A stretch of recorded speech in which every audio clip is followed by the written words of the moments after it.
back to my channel. I want to say thank you for hitting the like and subscribe button because if you hadn't, you wouldn't have found me, right? Because I haven't done a video in a long time. I've been in a fog, as most of the country. We've all been in a fog. I want to try and stick to one subject and then I'll come back to how I feel about the war. First thing I want to talk about all of the people making aliyah. 6,500 people have made aliyah since the start of the war. I'm so happy about that. I wish them lots of success as they come or as they've come and been here for a few months. Or I have a friend that made aliyah like at the beginning of the war. She had already did the process and she came and like whatever. And I'm so happy about that. I think I have videos up, right, about living here and things to look out for, banking, uh, healthcare, things to take care of. So, one, I want to say the first thing one should do when they get off the plane and they get to their place is get the booklet that's outside your building or in the mailbox of all the advertisements of things that are in the area around and use that like your uh, safer, like your Sidur. Like that is your blueprint. Get it? And if you don't have one, go knock on your neighbor's door and ask, do they have one? Or on Fridays, they're usually put outside somewhere by the mailboxes. So you at least know like restaurants and stores and the advertisements, furniture, all kind of stuff that you can need right away. That is your go-to. That's the first thing. Second thing is, I'm not sure what people come with. Uh, just don't try and do everything at once. Don't try and buy everything that you need at once. Um, if your apartment or wherever you're living is temporary, when you're looking for something, keep in mind Israel is not America. And the more you want, and the more you want to have your comforts of America, know that it is cha-ching. You will be paying a lot of money for those things. Um, the next thing is ask your neighbors. The biggest thing that we have a problem with, especially I think in Khusares, we don't ask questions. We don't say anything. Everything is like so private. Here in Israel, people will ask you, I think I've told this before, how much you pay for rent? What do you do for a living? How much do you make? All kind of stuff. What did you pay for this? Where'd you get that? All these questions. I remember I was just talking to my sister in America and she's moving. And I said, where are you moving to? What's the name of the apartment? What street is it on? Like I asked her so many questions. She said, you're so nosy. And I was like taken aback. Like what's wrong? What's the top secret? I just, I'm just asking. I want to know so I could be excited with you. I could, maybe I could help you with something. So in Israel, the big thing is you definitely need to ask your neighbors. You need to talk to them and you need to ask questions. Israelis will help you. They will help you if you want help, but they already think we come with like this quote unquote silver spoon in our mouth. And we do. We come with these huge expectations, huge, you know. Um, but ask your neighbors and they will help you. Another thing, so a lot of things you'll learn already, but that's something that I guess people don't tell you about the booklet that's by your mailbox. Go get it. That's the first thing. Go get it.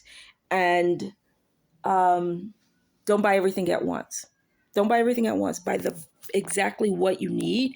It's summertime. You don't need a dryer, but you could get a dryer because it definitely helps. And a lot of people use a dryer. And uh, um, so don't listen to me about that. But like your basic main things that you need, you can get. But don't buy everything at once. Just take your time on that. The main thing is getting that booklet because it's going to help you purchase and buy things. And you don't always have to go buy. And there's always deals. There's always things you could do. Like, for example, you buy your furniture. Here in Israel, I think I mentioned this before, you don't have to pay for everything at once. You don't have to pay it all on a credit card. Like here, they are called tashlumin. You can make payments on things. I think the people that are making aliyah aren't in that frame of mind, which is okay. Um, uh, that's fine. The summer's coming. I think school is out the end of June, and everyone's doing things. There's camps that are already being registered right now for camp. A lot of people send their kids to camp. A lot of Israelis, mm, they do camp, but they do like the little camps for their kids, and then the older ones are pretty kind of like Hefker, you know. Um, Bin's Manim is when summer really, it's crazy because kids are out of school June 30th, and then they do like a camp school, a camp in school, right? And then it's Bin's Manim, which is like the month of Av, Rosh Chodesh Av, is vacation for the whole country. It's like everything's crowded and packed and, you know, whatever. So everybody's figured out what they want to do. Camping is really big here in Israel, and I really want to go camping. Glamping, my thing. I want to go glamping first before I go camping, I think. Or bring my stuff to be glamping in a camping situation. I don't know. Food, the prices are really high right now because we really did depend on a lot of the RV to, a lot of them had work, and no one really wants to work with them because, you know, at first we were getting like notes in our groceries of die Israel or die Jews or like all kind of crazy stuff, or um, whatever, you know, the situation. Try not to go there. So there's always online shopping. There is everything you can pretty much get online. You just have to search. And if you don't know I say this all the time, the way you shopped in America, whether you did it online, you could do it here too. We have everything. We have everything you could possibly want or need. But the prices are a little high, especially like on groceries.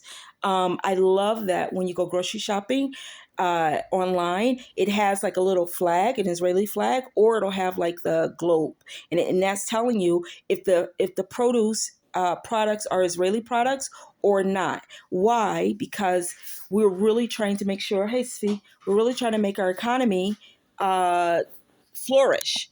So we buy our products because we need to buy our products. We have to, and if you don't live in Israel and you live in America or you live in England or you live wherever, try and buy Israeli products if you can when you go to the store.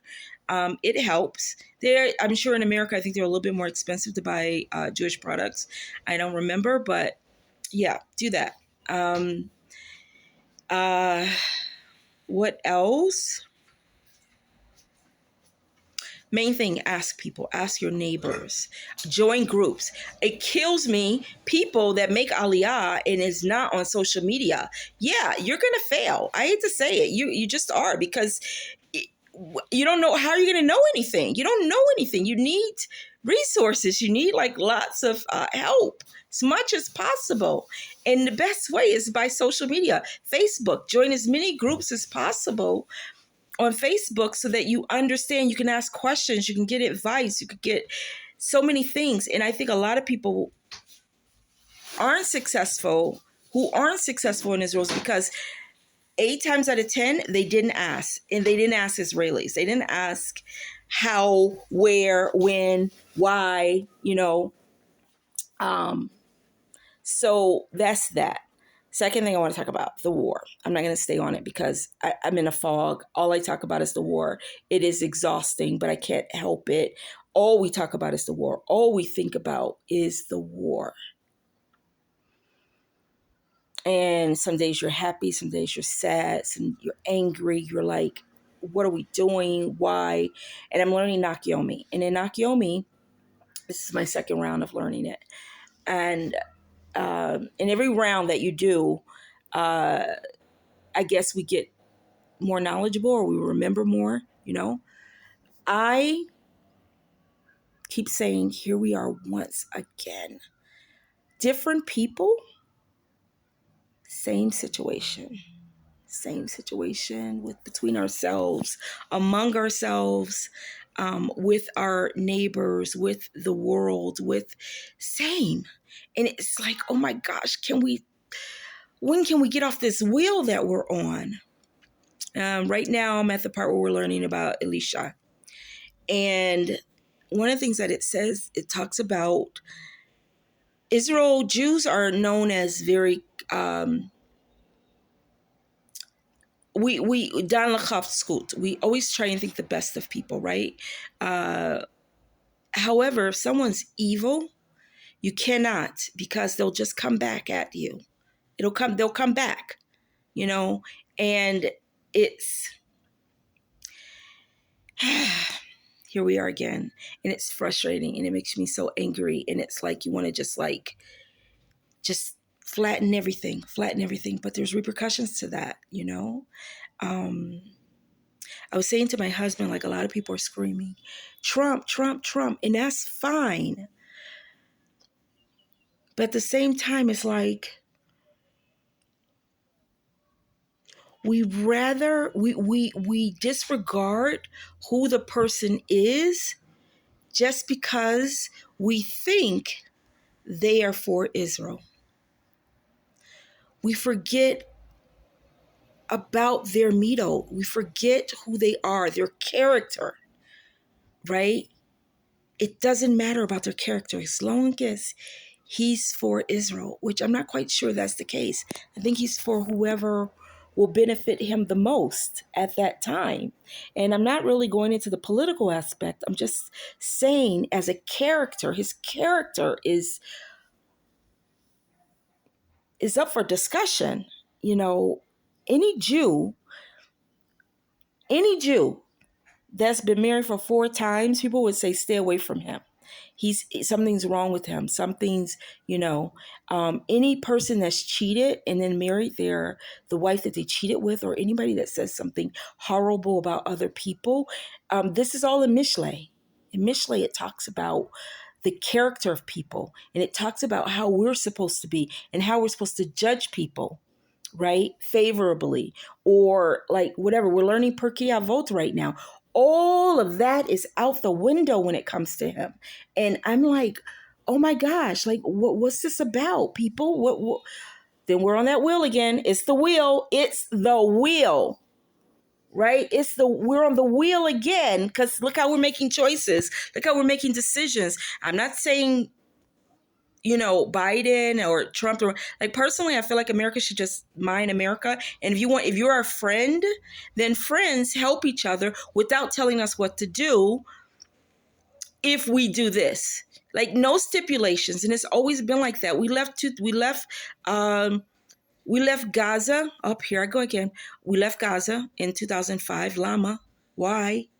Right? America told us to. And look what happened. America said, let's do the elections again. Let make a proper elections for the Aravim. They've always had that, right? After Yasser Arafat, right? Always had. Okay, now we have a democratic. Not us. We had no part of it. They had a democratic election between Sinwar, right? I forgot the other guy's name, and Abbas and his people, like Palestinian Authority and Hamas. You know who won overwhelmingly? Hamas. America said, that's not right. That's not right. And so what do? They put Abbas in power anyway, in the West Bank, right? He's in charge of the West Bank, and Hamas is in charge of Gaza. And neither one have done anything for their people. Abbas is just richer. He's just got more. Both of them are filthy rich. Filthy. I'm talking about millions of dollars, right? Again, America did that. America said, let's do this, and this is what we're going to do. Everybody wants to bash Obama, and that's fine. You can. I don't care. I don't care about any of them, really. It's just more about who gave us the most, like tangible, not with words. I could talk till I'm blue in my face. I'm like, taklit, like, what?